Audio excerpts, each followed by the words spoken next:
सुबह के ठीक 6:30 बजे अलार्म बजता है। आप फोन चेक करते हो, वही पुरानी कॉफी उठाते हो और बिल्कुल उसी पुराने रास्ते से अपने काम पर निकल जाते हो। हम में से ज्यादातर लोगों की जिंदगी एक लूप पर चल रही है। हमें लगता है हम बस अपना दिन काट रहे हैं, है ना? लेकिन रिसर्च कहती है कि इस बोरिंग रूटीन के बीच भी आपका दिमाग हर दिन लगभग 35 शून्य छोटे छोटे फैसले यानी माइक्रो डिसीजंस ले रहा होता है। और ये छोटे छोटे फैसले ही आगे चलकर एक बड़ा असर दिखाते हैं। सोचिए, जो सब्जेक्ट्स आपने 5 साल पहले पढ़ने के लिए चुने थे, बस उस एक फैसले ने तय किया कि आज आप किन लोगों के साथ उठते बैठते हैं और अपनी रोजी रोटी के लिए कौन सा काम करते हैं। अब इतने सारे फैसले लेने होते हैं कि हम थक जाते हैं। इस दिमागी थकान से बचने के लिए हम फैसलों को आगे टाल देते हैं या उन्हें इग्नोर करने लगते हैं, यह सोचकर कि प्रेशर अपने आप खत्म हो जाएगा। लेकिन बॉस, किसी फैसले से भागने से वक्त नहीं रुकता। यह बिल्कुल ऐसा है जैसे आपने अपनी कार का स्टीयरिंग व्हील हालात के भरोसे छोड़ दिया हो। अब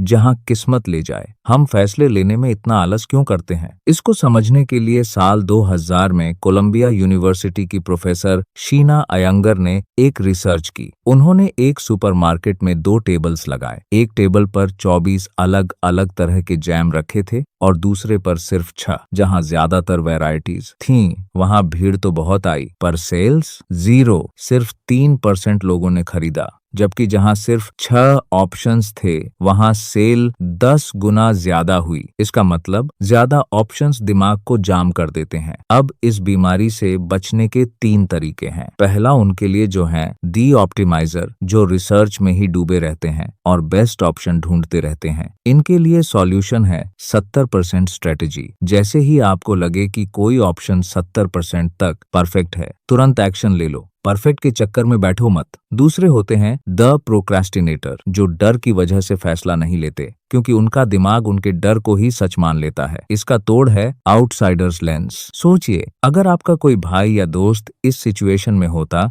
तो आप उसे क्या सलाह देते? इससे आपका डर गायब हो जाएगा। इसके बाद करो एक प्री मॉर्टम। सोचो कि आज से 6 महीने बाद आपका फैसला पूरी तरह फ्लॉप हो गया। जो गलती हो सकती है उनकी लिस्ट बनाओ और उन्हें आज ही ठीक कर दो। तीसरे होते हैं द विजनरी ड्रिफ्टर। इनके सपने तो बहुत बड़े होते हैं, पर इनके रोज के काम इनके सपनों से उल्टे होते हैं। इसके लिए सीखिए महेंद्र सिंह धोनी से। उन्होंने एक सिक्योर रेलवे टिकट कलेक्टर की नौकरी छोड़ी और प्रोफेशनल स्पोर्ट्स की दुनिया में कदम रखा। यह कोई अंधा तुक्का नहीं था बॉस। उन्होंने अपने रोज के माइक्रो हैबिट्स को अपने लक्ष्य के साथ जोड़ा था। इसके लिए आपको करनी होगी रिवर्स विजुअलाइजेशन। Reverse visualisation.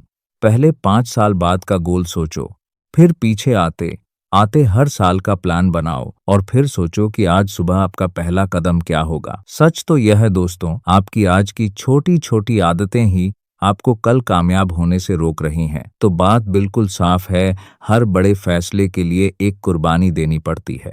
अगर आप ओवर ऑप्टिमाइजर हैं और 70% रूल फॉलो कर रहे हैं, तो आपको परफेक्शन की कुर्बानी देनी होगी। अगर आप डर से घिरे हैं और प्री मॉर्टम कर रहे हैं, तो कंफर्ट जोन छोड़ना होगा। और अगर आप ड्रिफ्टर हैं, तो आपको अपनी मनमर्जी स्पॉन्टेनिटी छोड़कर डिसिप्लिन चुनना होगा। यही सीख हमें भगवत गीता में मिलती है। कर्म करो, फल की चिंता मत करो। रियल क्लैरिटी तब आती है जब आप नतीजे के डर को छोड़कर पूरे दिल से सिर्फ अपने काम पर फोकस करते हैं। जिंदगी में कोई भी फैसला आखिरी नहीं होता। फैसला लो, उसके डेटा और नतीजे को देखो और आगे बढ़ते हुए अपना रास्ता बदल लो। इसलिए डर को छोड़ो, ऑप्शंस के जाल से बाहर निकलो और अपनी जिंदगी का स्टीयरिंग व्हील फिर से अपने हाथ में थामो।